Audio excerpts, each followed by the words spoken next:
El concepto de ciencias sociales se consolidó en el siglo XIX. Esta ciencia se fundamenta en el estudio del humano y en cómo se desarrolla en todos sus contextos, desde la comunicación, el lenguaje o los procesos psíquicos y en cómo los manifestamos. En otras palabras, gran parte de las ciencias sociales se centra en el estudio de la evolución de las sociedades. Todos esos planteamientos nos llevan a indagar sobre los objetos de estudio, desde las ciencias sociales y la epistemología. Barriga y Enríquez, 2003, nos plantean que el objeto de estudio es lo que queremos saber y, según varias investigaciones, podemos resaltar que algunos autores se basan en el objeto de estudio y luego de lograr la investigación, ellos transforman sus pensamientos y hacen una retroalimentación o replantean sus escritos y de esta manera observan cada una de sus posturas desde varias perspectivas, como en este caso Wittgenstein, que en su primer postulado del Tractus Logicus nos explica cómo el lenguaje puede referirse al mundo y describirlo.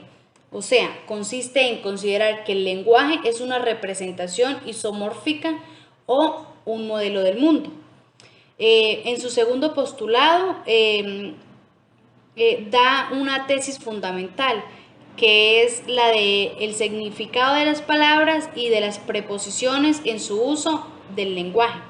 Con esto nosotros llegamos a la conclusión que para el estudio de cualquier objeto de estudio es necesario el contexto. ¿Por qué? Porque tiene un papel muy importante como mediador en las formas de designación, ya que no todas estas formas van a ser siempre descriptivas. Para Marx, para quien el lenguaje y la conciencia tienen su origen en la praxis social, y de este modo aporta la idea de que nuestro conocimiento inseparable de nuestro lenguaje están socialmente condicionados. La teoría de Marx abarca el materialismo histórico y el materialismo dialéctico. Ambas convergen en la lucha de clases. Es en esta lucha de clases donde se centra Marx para mostrar no solo la práctica política del movimiento obrero, sino también la teoría de cómo percibimos la sociedad y la historia.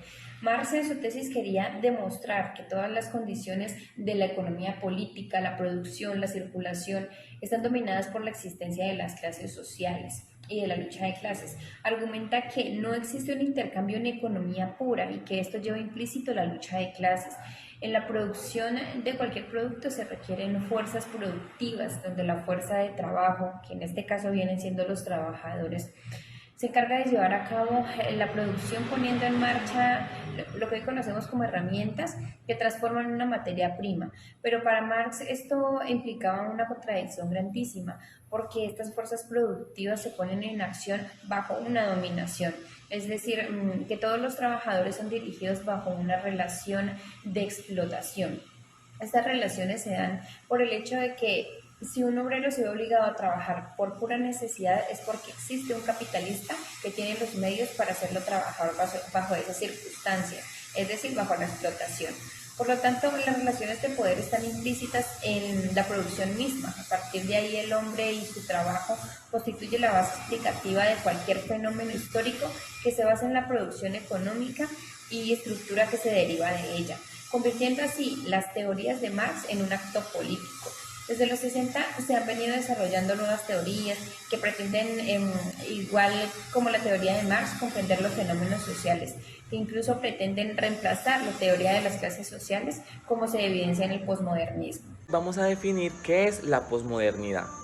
Y este concepto nos dice que es un movimiento artístico, filosófico e histórico que nace a finales del siglo XX como una nueva forma de expresión, centrada en el culto por el individualismo y la crítica al racionalismo.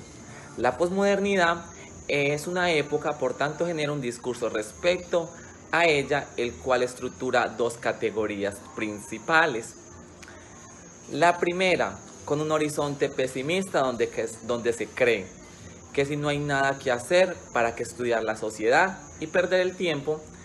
Y la segunda, con un horizonte optimista donde nos dicen que se deben comprender la realidad, ya que la angustia revela la acción para tomar decisiones y actuar. Estamos inmersos en la lucha de clases y la globalización expresa un actual del capitalismo, el cual tiene 5 objetivos claros que en definitiva impactan la formación del hombre de hoy. La primera, modificar e erradicar los procesos productivos. La segunda, la toma de la producción en la que se integra varios países provocando la descentralización de los procesos. La tercera, la integración comercial para la desaparición de las fronteras y aranceles. La cuarta, analiza entre países y grandes consorcios. Y la quinta, declara el fin de las ideologías o metas narrativas.